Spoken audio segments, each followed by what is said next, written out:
तर शेवटी हे सगळे उद्धव ठाकरेचे पाप आहेत. 2019ला राजकीय धर्मांतर केलं नसतं तर आता अशी लायकी राहिली नसती ना. शेवटी सचिन अय्यरजी हा काय छोटा माणूस नाही. मी वारंवार बोलतोय, महाराष्ट्राचा जो अभिषेक बॅनर्जी आहे त्याच्यामुळे उभाटा पूर्ण पद्धतीने खाली होणार आहे. TMC कसं खाली झाले त्याचं मूळ कारणच अभिषेक बॅनर्जी होता पश्चिम बंगालमध्ये.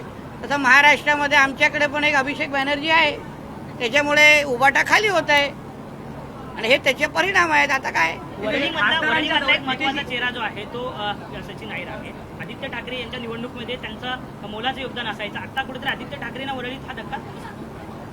आता आदित्य ठाकरेंनी राजीनामा देऊन निवडून यावं, परत राजीनामा द्यावा स्वतःच्या हिमतीने आणि निवडून आणून येऊन दाखवावं. कारण का सचिन अय्यर जी असतील, सुनील शिंदे जी असतील, यांच्याचमुळे तर हे सभागृहामध्ये बसतात आणि टोमणे मारतात. आता विचाराचे दिवस अवघड आहे. 10 खासदार जे फुटले किंवा 10 खासदार शिवसेनेत गेले त्या प्रत्येक ठिकाणी उद्धव ठाकरे यांच्या सभा होत आहे. यवतमाळमध्ये देखील अशीच सभा झाली. मात्र तिथल्या आता एक वरळीमध्ये पण घ्यावी. त्याचबद्दल एकीकडे ते सभा घेत आहेत पण लोक थांबत नाहीये. काय एक लक्षात घ्या, मुळामध्ये उद्धव ठाकरे आणि आदित्य ठाकरे आणि त्यांच्या घरातल्या लोकांचा जो मूळ स्वभाव आहे ना, त्याच्यामुळे हे एक एक पडझड होतं. हे काही लहान लोक नाही आहेत जे जात आहेत. त्या प्रत्येकाला माहिती आहे की त्यांना ज्या पद्धतीने त्यांच्या पक्षात मातोश्रीमध्ये आजच्या काळात वागवलं जातं, अरे जो बाळासाहेबांचा झाला नाही तो ह्या आमदारांचा, खासदारांचा आणि शिवसेनेच्या सहकाऱ्यांचा काय होणार राहणार उभाटाच्या. कळलं पाहिजे ना. तो आपल्या वडिलांचा झाला नाही, तो जो आमच्या देवेंद्रजींचा झाला नाही. आता बोलतोय की देवेंद्रजींना आम्ही प्रधानमंत्री करणार. अरे 19ला तू माती खाल्ली, शेण खाल्लास. ज्या देवेंद्र फडणवीसजींनी तुझ्या सख्या भावापेक्षा तुला 14 ते 19 मध्ये सांभाळलं, त्या देवेंद्रजींना तू 19 मध्ये मुख्यमंत्री बनायला दिलं नाही आणि आता प्रधानमंत्रीची भाषा तू करतो. नाला नीच माणूस आहे, नीच नीच. त्या नीचचं दुसरं उदाहरण डिक्शनरीमध्ये बघितलं ना, नीच इक्वल टू उद्धव ठाकरे.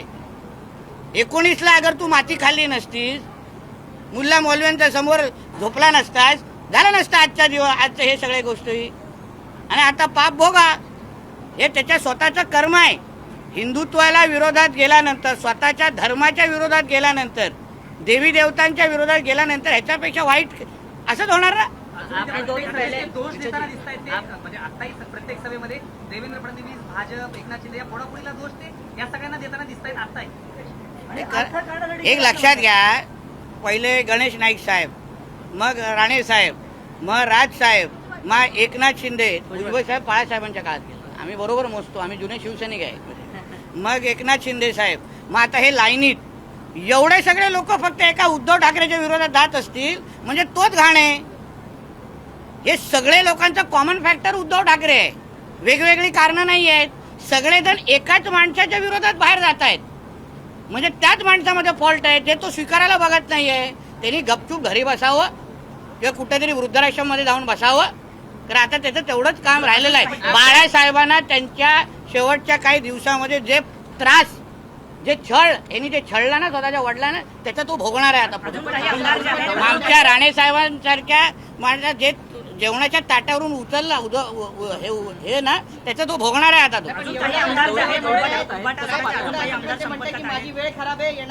कोणाची माझी वेळ खराब आहे तुझी त्याची असं काय. आता वेळ खराब त्यांनी स्वतःवर आणली. अहो 14 ते 19 मध्ये भारतीय जनता पक्षाबरोबर असताना किती चांगली वेळ होती, किती चांगला राजासारखं ठेवलेलं आमच्या देवेंद्र फडणवीसजींनी. त्याच माणसाच्या विरोधात तू त्यांना मुख्यमंत्री व्हायला दिलं नाही, त्याला षडयंत्र केलं, स्वतः जाऊन शेण खाल्लं आणि आता बोलतो त्यांना प्रधानमंत्री करा. तर लाज वाटत नाही. आणि आता मोठं सगळ्या आमदार खासदारांच्या घरात, अरे तूच फॉल्ट आहे, तूच राजकारण सोडला, तू घरी बसला, सगळं का नीट होईल. आता तुझ्या मुलाचं भविष्य किती अंधारात तू टाकलं तरी विचार कर ना. आता सचिन अय्यरजींसारखा ज्येष्ठ माणूस जातो, लहान माणूस नाही. कामगार क्षेत्रामध्ये, वरळीमध्ये ह्याला 4 शाखा प्रमुखांची तरी नाव माहिती आहे काय आमच्या पेंगविनला? माहिती आहे का? नाही माहिती.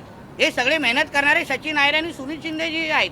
सुनील शिंदेजींना पण सांगतो, नका राहू उद्या तिकडे, काय फायदा नाही आहे तिकडे राहून. अजून काही आमदार 2 दिन पहिले बचत ठाकरे गटामध्ये जे आमदार आहेत ते 15 आमदार फुटणार आहेत. बघा आता काय आहे, आता कोण काय करतं आता काय आपल्याला हसण्यापलीकडे काहीच विषयच राहिला नाही ना. ते आता नंतर कळेल, आता नंतर टप्प्याटप्प्याने कळेल. पण मुळामध्ये उद्धव ठाकरेंनी आता राजकारण सोडावं. तसं पण आता लग्न समारंभ आणि खूप होतात, आम्ही लोकांना कॅमेरा वॅमेरावाले लागतात, करावं ते चांगली गोष्ट आहे. काय आज तर लग्नाची ऑर्डर बिल्डर मी 2-3 आणून देतो ना त्यांना, काळजी घेईन करा. बाळासाहेबांचा मुलगा आहे शेवटी. काय होईल त्याचं? हा अरे गट आहे बाबा तू पण कुठे पक्ष म्हणजे बलाढ्य पक्ष, त्याला लोक लागतात जिल्हा. ते जसं उद्या बोलतो ना, ते बचत गटापेक्षा पण छोटा काय विषय ते राहिलेला आहे. ते आपने वही 2 दिन पहले बोला था कि बचत गट में जितने से भी कम अब यूबीटी में बचत गट में महिला लोग रहते, आदमी नहीं रहते. आज जो है आज जो है सचिन अहिर ने साथ छोड़ दिया है यूबीटी का. नवीन प्रकारचा बचत गट आहे वाटतं, मेल फिमेल.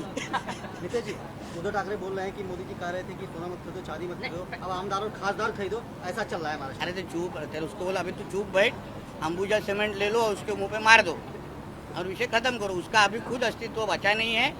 अभी सचिन आहिर जी जैसे लोगों को अगर वर्ली में रह के उनके साथ अगर भविष्य दिख नहीं रहा है, तो फिर अभी आदित्य ठाकरे ने राजीनामा दे के वापिस चुन के आके दिखाना चाहिए. इतना हिम्मत है ना दूसरे के इधर जाके मैं क्या हूँ. अभी किधर से आवाज आ रहा है पूछो उसको. उद्धव जी कह रहे हैं कि वक्त खराब चल रहा है, जब वक्त मेरा आएगा तो मैं जो हिंदुत्व के साथ गद्दारी करेगा उसका वक्त खराब ही होगा. जो खुद का धर्म का हुआ नहीं, खुद के पिताजी का हुआ नहीं. हमारे सनातन हिंदू धर्म में माँ पिताजी को भगवान जैसे हम लोग पूछते हैं. जो आपने खुद के पिताजी का हुआ नहीं ना, उससे इससे भी खराब हशर होने वाला है. ये हश्र हम लोग कुछ नहीं, उसका खुद का ही कर्म है वो. हम लोग को कोई किसी को करने को नहीं लग रहा है. वो खुद ही ने जो उसने अपने खुद के पिताजी के साथ, अपने खुद के साथ हिंदू धर्म के साथ जो किया, वही वो भोग रहा है आदमी. उद्धव के साथ साथ आदित्य भी जिम्मेदार हैं क्या? क्योंकि अरे वो सेलिब्रिटी के तो साथ तो हमारा उनके बहुत सारे वो जान तो अभी पहचान, वो तो तू तेरा सेलिब्रिटी कहाँ से आया.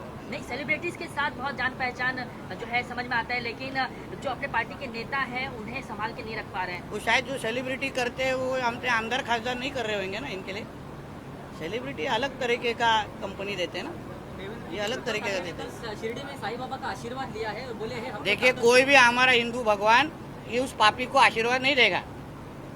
उसको बोला जामा मस्जिद जाओ, हाजी अली दरगाह जाओ, उधर कोई मुल्ला मौलवी को पकड़ो, उसका दाढ़ी को ऐसा करो, कुछ मिला के देखो. अब आदित्य विधानसभा में फिर से चुन के आ सकते हैं क्या? क्योंकि सचिन 29 को है रे बाबा, हिम्मत होएगा तो पहला राजीनामा दो, देखते हैं अपन.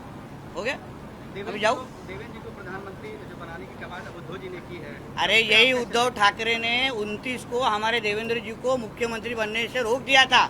महाराष्ट्र के जनता ने देवेंद्र फडणवीस जी के नेतृत्व के सरकार, जो युति की सरकार थी, शिवसेना बीजेपी की सरकार थी, उसमें देवेंद्र जी को पसंद करके वापस मुख्यमंत्री बनने के लिए मैंडेट दिया था. यही उद्धव ठाकरे ने गद्दारी की, बेईमानी की और देवेंद्र जी को मुख्यमंत्री बनने से रोका. और आज वो प्रधानमंत्री की बात करता है, नीच आदमी है वो. तभी अगर 19 को अगर उसने देवेंद्र जी को के विरोध में अगर षड्यंत्र किया नहीं रहता, तो आज ये इस तरह का हशर नहीं होता उसका.